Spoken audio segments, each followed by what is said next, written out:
What's up, everybody? Who loves shepherd's pie? I do. And so I thought I'd tell you how I make my shepherd's pie. This is all fresh out of the garden. I'm gonna leave the skins on here. A lot of nutrients in there. So I'm just gonna simply boil the potatoes, cut them up in quarters and boil them. And I got a nice wet looking juicy frying of the ground beef, because with salt, pepper, and garlic powder and onions and ground beef, yum. So in order to get that nice gravy, because I know I like to have a nice, kind of gravy base for the actual for the bottom of the shepherd's pie, I just do a nice kind of gravy, meat bottom, and then I do just a layer of like frozen corn or frozen peas or whatnot, and then I'll put the nice mashed potatoes on top, score some lines, and put some butter and stuff on there, and it works out really good that way. So I just thought I'd do a quick video and show you that I've got some nice organic potatoes right out of the garden, all fresh. I've got the meat frying here, all nice, and you can see how watery and how much fat. I'm just kind of holding back all that fat, and I'm gonna thicken up the liquid at the end with a little bit of flour and water and make a nice gravy there in the actual meat and onions. And then I'm going to finish with boiling the potatoes and put the layer on there, and I'll show you what it looks like here in a minute. Okay, we're getting there. We got the potatoes all boiled up with the skins on them. I've got my milk all ready to go. And this is just how I do my mash. Obviously, I'm just gonna mash them up, circle, mash them up, add my whole bunch of milk, lots. Mash them up. And check out this meat. Look at the juices. And yes, I added some broth, some vegetable and beef broth, just to bring up some more liquid in there and not water.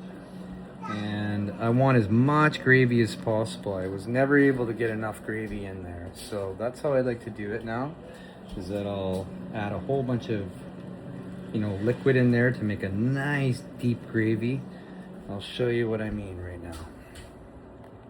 Okay, we're getting there, almost there. And this is, I know I say, just thicken it up, but I might as well tell you everything. You got to get yourself one of these. I mean, these are amazing. But obviously, if you're going to make gravy, these are sick. And you just pour water and flour in there, give her a good shake. And then, of course, I'm going to use a small strainer to try and strain it into our liquid. Yeah, you're going to help? That's right. And then, so we're going to, I've got it all ready here. I might as well show you. I can probably just one-hand it here. Let's see. So really, I'll just pour it.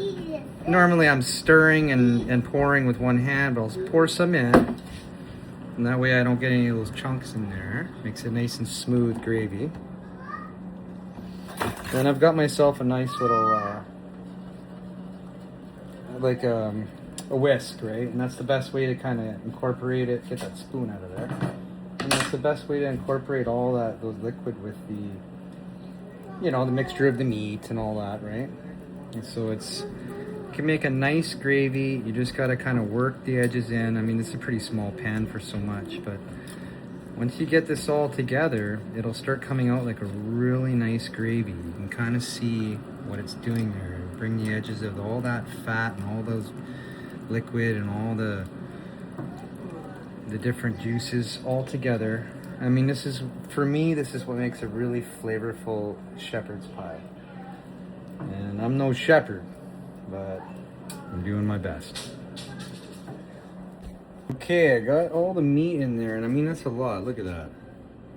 I mean, it is soupy. Can you guys see that? See that? Pure gravy. So last step here is to just take some frozen vegetables and dump them in. And in this case, because I'm a little bit short, it's okay to use a mix, because we really want the nutrients and stuff. There's not so much flavor in the veggies, right?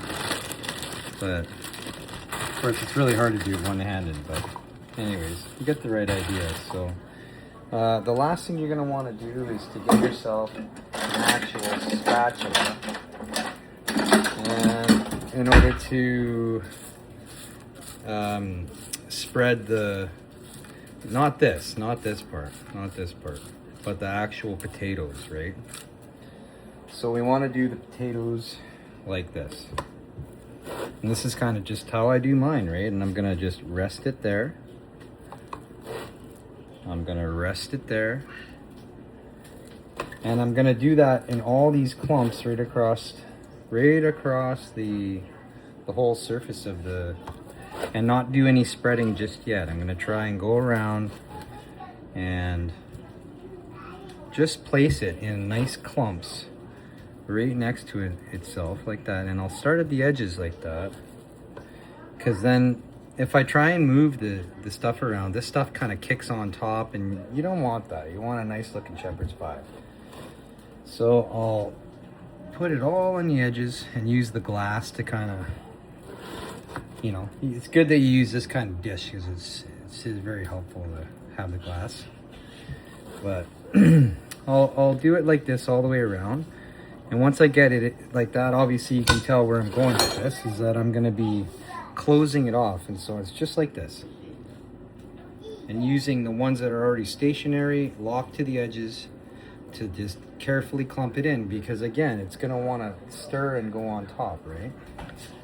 So I think we're just about there. I'm going to put the last few clumps on here, and I'll show you the last step. Okay, check this out. You notice how there's no, oops, one little piece of thing showing there. You see how I've got it all sealed, and I don't really have any corn or vegetables showing? The whole point there is to try and, I guess, seal off the liquidy area and stuff below it.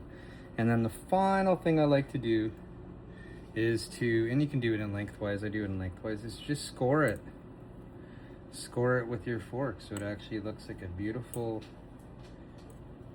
you know, properly made by grandma or grandson shepherd's pie. And this is such a relaxing, easy way to make dinner. It's comfort food. It's the best. It's what I grew up with. So the last step for all, before I stick it in the oven and crisp up the top, is to try and put some butter carefully all over this guy. All right. I've got softened butter here.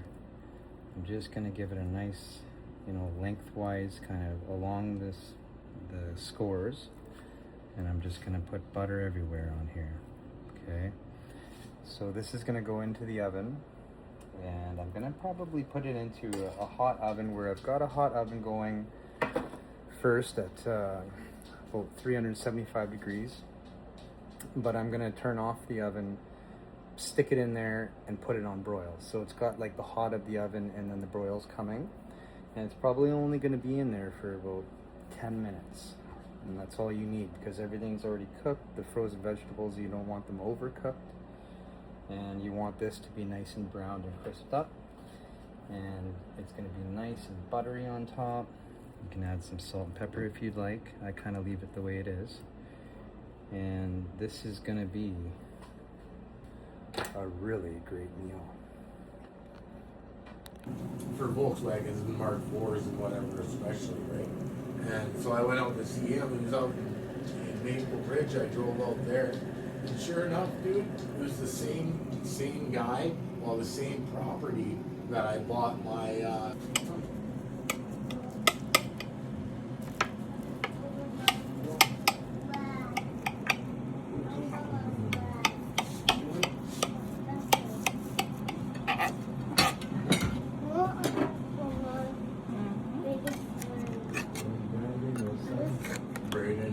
Braden, and then this one's Malaysia, is my daughter. The big one. The best big one. They're all graduating.